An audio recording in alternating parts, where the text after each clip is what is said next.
Oke. Assalamualaikum warahmatullahi wabarakatuh. Sampurasun. Oke, pertama-tama Bapak ucapkan selamat datang kepada para peserta kegiatan PLS, para siswa-siswi yang cerdas, kreatif, inovatif di lingkungan SMPN 10 Purwakarta. Di sini Bapak akan memperkenalkan diri dulu. Nama Bapak Cecep Rahmat Jatnika Hidayat. Bapak di sini akan menyampaikan sebuah materi PLS tentang kepramukaan yang ada di SMPN 10 Purwakarta. Adapun materi pelatihannya, yang pertama ada sejarah kepramukaan, pengenalan SKU dan SKK, tanda pengenal dalam pramuka, struktur organisasi pramuka, organisasi penggalang, dan yang terakhir pembiasaan keimanan dan ketakwaan. Oke, kita mulai dari sejarah pramuka yang ada di Indonesia. Ya, kalian bisa baca di sini sudah tertera pramuka atau Praja Muda Karana merupakan sebuah kegiatan pendidikan non formal atau yang ada kaitannya dengan ekstrakurikuler. Ya. Untuk pengembangan skill dan pembentukan karakter kalian masing-masing. Ya, di sini ada sejarahnya. Jadi pramuka diresmikan pada tahun 1961. Ya, kalian baca sendiri. Dan gerakan pramuka ini diawali dari bentukan negara Belanda pada 1912 ya, yang disebut NPO atau Netherlands Pathfinder Organisasi, itu artinya ya. Terus organisasi tersebut berganti nama menjadi Netherlands Indies Pathfinder Vereniging atau yang disingkat dengan NIPF. Ya, istilah Pathfinder merupakan merujuk kepada istilah untuk organisasi pramuka yang ada di negara Belanda di sana. Ya, jadi kalau di negara Belanda disebutnya bukan pramuka melainkan Pathfinders. Ya, jadi dikarenakan ada larangan, kemudian para tokoh nasional Indonesia mengganti istilah Pathfinder dengan pandu atau kepanduan. Oke, lanjut pada tahun 1916 dibentuklah organisasi kepemudaan bentukan bangsa Indonesia. Ya, di sini ada banyak nih yang diprakasai oleh SP Mangkunegara ke-7. Jadi usai peristiwa Sumpah Pemuda. Dan banyak sekali kepanduan-kepanduan yang ada di Indonesia. Ya, yang pertama ada Hizbul Waton, itu kepanduan yang didirikan oleh Kiai Haji Ahmad Dahlan ya, dari Muhammadiyah. Itu penggagas pertama kepramukaan. Dulu yang disebut dengan Hizbul Waton. Terus ada Nasional Pathfinder yang didirikan oleh Bung Budi Utomo. Dan ada Syariat Islam, kalian bisa baca sendiri. Terus dan banyak. Terus banyaknya organisasi kepanduan Indonesia dibentuklah persaudaraan antar pandu. Jadi disatukan nih tanggal 23 Mei 1928 yang mewadahi organisasi-organisasi tersebut. Jadi pada tahun 1930 organisasi PAVI itu dilebur menjadi namanya yang baru Kepanduan Bangsa Indonesia atau KBI. PAVI kemudian berkembang menjadi Badan Pusat Persaudaraan Kepanduan Indonesia atau disingkat BPPKI. Terus dilanjut disingkat Perkino 1923-1941 di Yogyakarta. Nah, terus diadakan lagi kongres pada tanggal 27 sampai 29 Desember di Surakarta dengan hasil terbentuknya Pandu Rakyat Indonesia atau yang disingkat PRI. Dan pada suatu hari kemudian kepanduan lewat keputusan Menteri Pendidikan. Jadi 1 Februari 1947 semua yang tadinya Pandu Rakyat Indonesia ini diakui pemerintah. Dan pada akhirnya keputusan tersebut dianulir sehingga kelompok lain bisa membuka. Jadi setelah kejadian itu semua langsung dianulir dan banyak lagi kepanduan-kepanduan yang di Indonesia ada lebih dari 100 organisasi kepanduan. Ya, terus diperkecil lagi, baru pada tahun 1961 Gerakan Pramuka akhirnya lahir. Yang tepatnya pada tanggal 14 Agustus 1961. Itu sebagai Hari Pramuka. Itulah secara singkat penjelasan mengenai sejarah pramuka yang ada di Indonesia.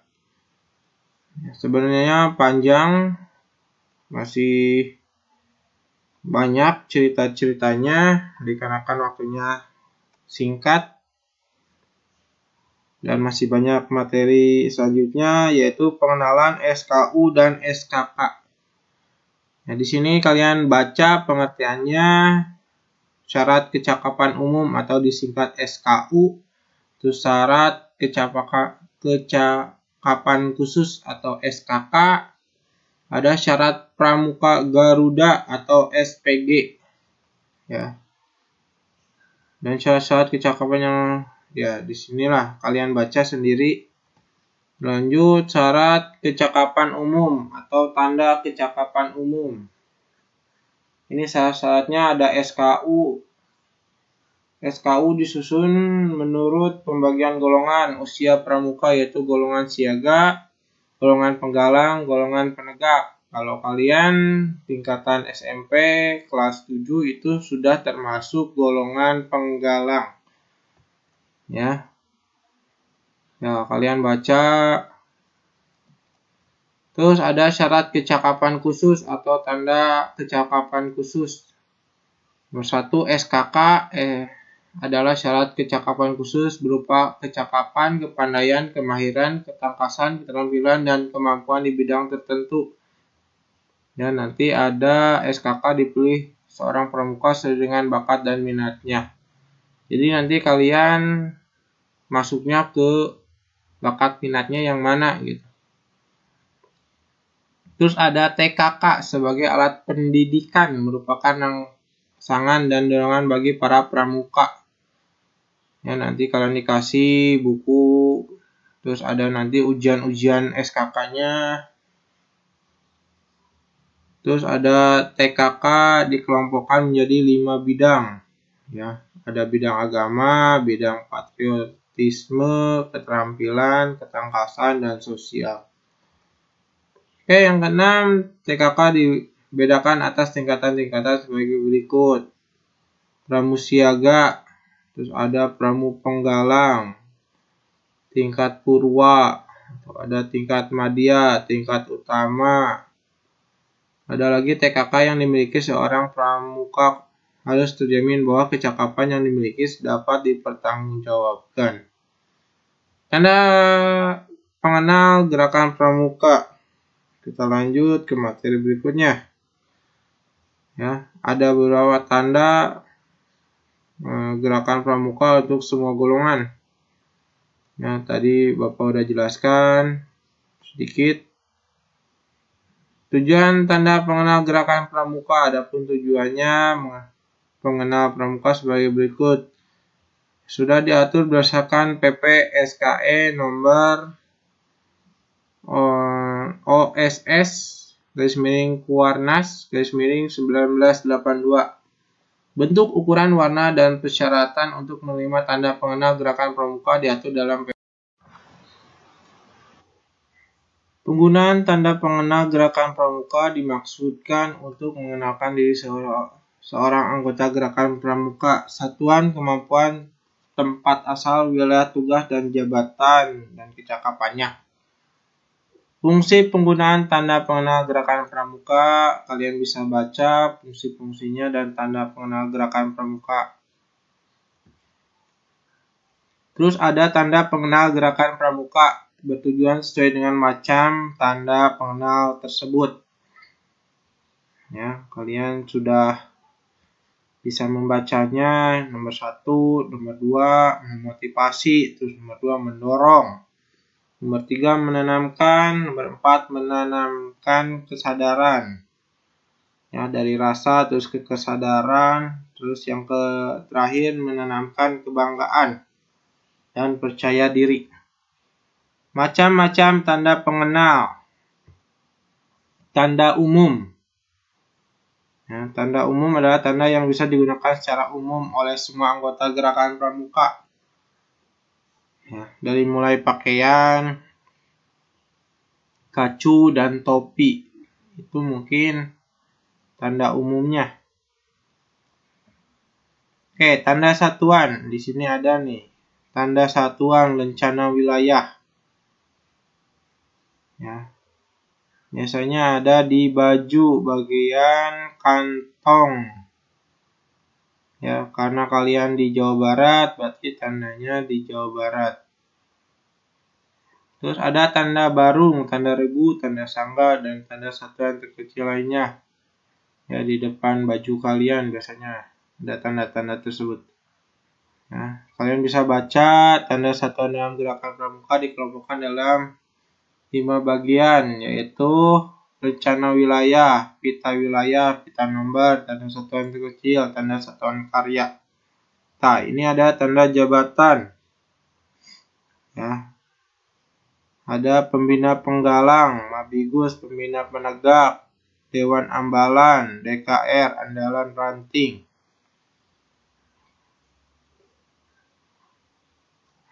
Tujuan tanda jabatan. Semuanya pasti ada tujuannya. Kenapa kita memakai tanda jabatan? Nah, kalian bisa baca sendiri tujuannya.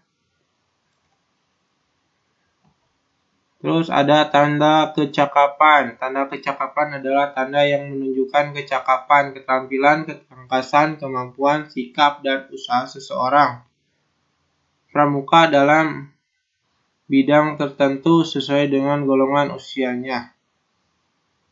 Ya, tanda pengenal. Ya, sudah diatur nih berdasarkan skip nomor 82/1988.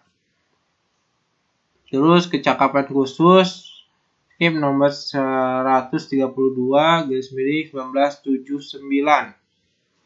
Ya. Ada tanda kecakapan umum. Ya, di sini kecakapan umum itu di tingkat SD. Ya, kalian pernah lah ada di baju kalian pas SD. Ada tingkat mula, tingkat bantu, dan tingkat tata. Untuk pramuka penggalang, tingkat ramu, rakit, dan terap. Ya. Terus ada untuk pramuka penegak. Ya, ada TKU penegak bantara dan laksana. Ini untuk pramuka pandega. Untuk pembina pramuka tingkat mahir dan dasar dan lanjutan. Tanda kecakapan khusus. Ini ada siaga, penggalang, penegak, ya, tingkat dasar dan lanjutan. Ini ada tanda kehormatan. Ya, berdasarkan penggunaannya skip nomor 090/1983. Nah, di sini ada contoh Tiska penegak, contoh Tigor penegak, Ainas 87, Jamnas 11. Contoh-contoh penghargaan kegiatan dari Tiska dan Tigor. Tanda pengenal untuk peserta didik. Tanda penghargaan gerakan pramuka untuk peserta didik yaitu Di sini kalian bisa baca ada lencana wiratama, lencana teladan, tanda pengenal orang dewasa juga ada, bintang tahunan, lencana pancawarsa, dan lencana wiratama. Ada lencana jasa, dharma bakti, melati, tunas kencana. Ya, kalian baca sendiri bawahnya.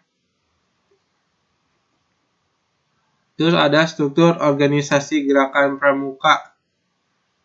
Nah, kita langsung ke struktur organisasi gerakan pramuka. Ya, pada tahun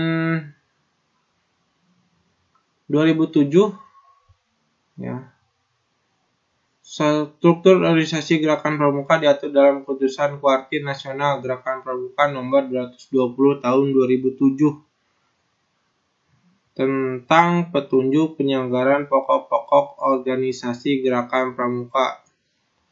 Ada yang namanya gugus depan, ada yang namanya tingkat nasional, tingkat daerah, cabang, ranting. Ya. Terus ada struktur organisasi gerakan pramuka. Pramuka juga punya strukturnya. Ya. Di sini ada mulai tingkat nasional, daerah, cabang, ranting, hingga gugus depan. Untuk struktur organisasi tersebut terdiri atas majelis pembimbing kuartir, badan pemeriksaan keuangan, koordinator gugus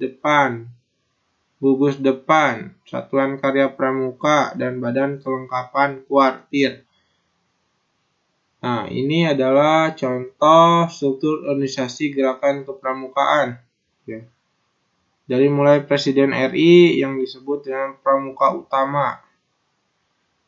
Nah, terus ke bawah Kuarnas, BPK, MDikanas, DKN, Pinsakati Nasional, Kuarda, Kuarcap, Kuaran, Korgudep, gugus depan,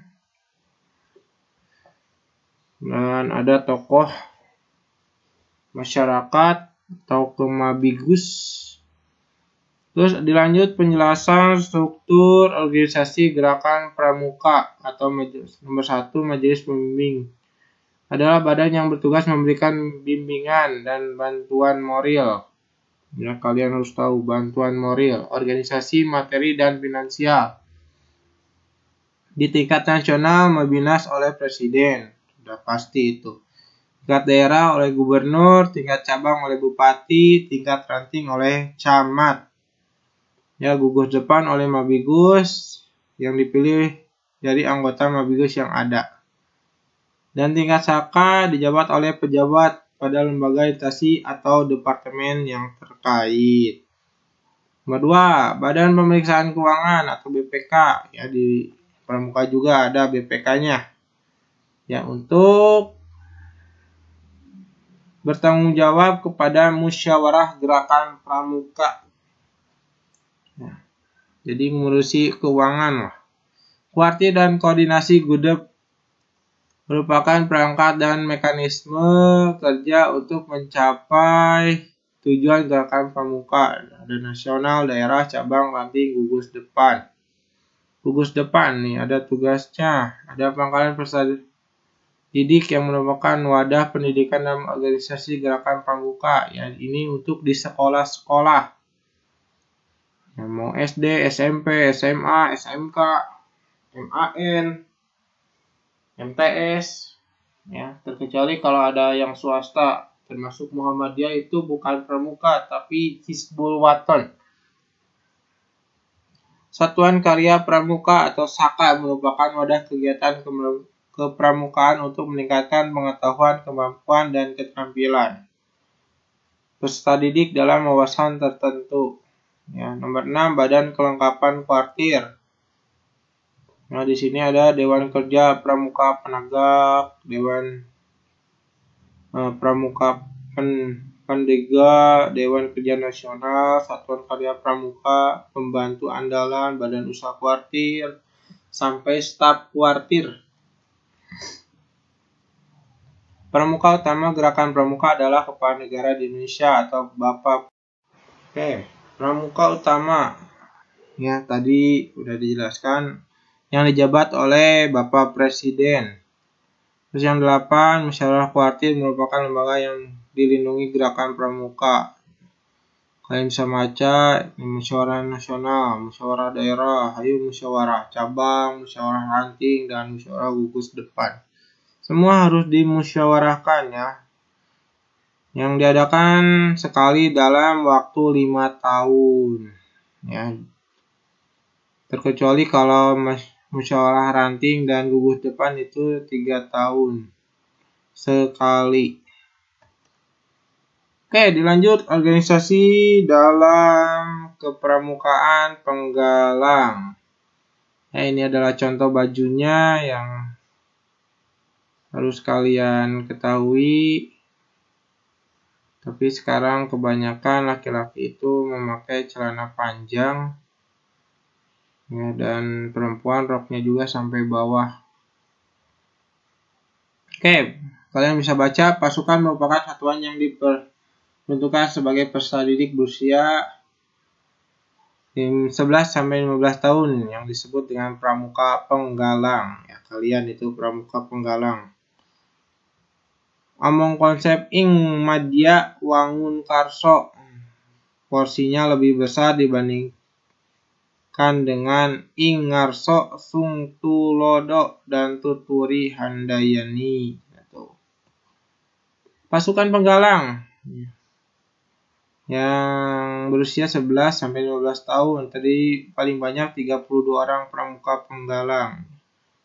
Ya, jadi tiap pasukannya kurang lebih 6 sampai 8 orang. Ya, setiap regu memakai nama regu yang dipilih sendiri oleh anggota regu.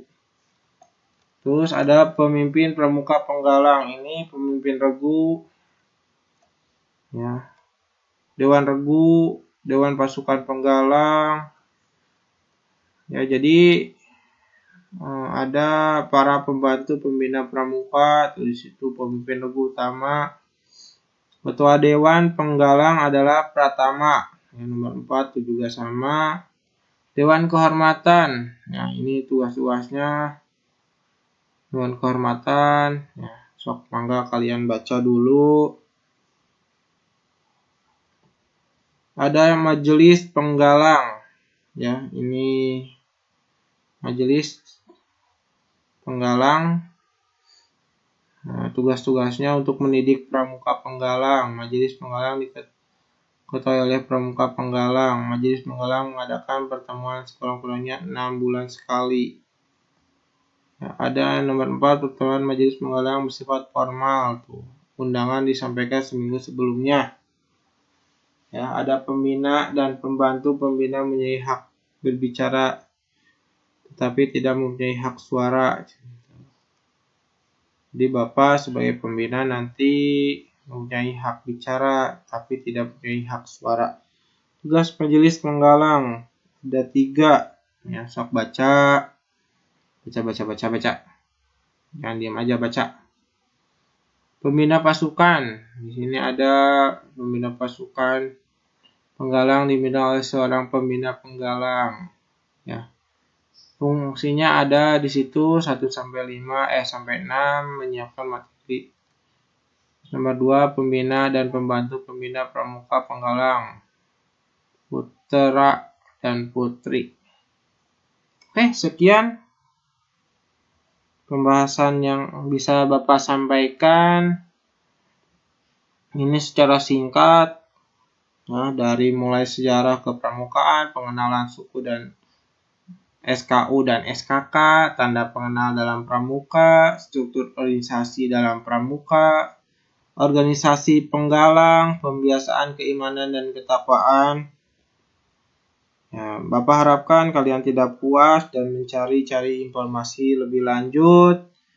Bisa kalian searching di Google. Ya. Di Google banyak sekali materi-materinya, atau media lain seperti YouTube. Ya. Kalian tinggal searching di YouTube, nanti ada video-videonya tentang pembahasan selanjutnya. Oke, Dikarenakan waktunya tidak banyak, Bapak ucapkan selamat bergabung kepada kalian siswa-siswi baru SMPN 10 Purwakarta. Dan jangan lupa kalian diwajibkan untuk mengikuti kegiatan ekstrakurikuler pramuka, ya, yang nanti akan dilatih oleh Bapak sama Ibu Sri, atau nanti ada Pak Surya atau Bu Asi atau Bu Rani, ya. Banyak di SMP 10 Purwakarta. Kalau nanti pertanyaan dilanjut oleh Bu Sri, dicukupkan sekian. Wabillahi taufiq wal hidayah. Wassalamualaikum warahmatullahi wabarakatuh.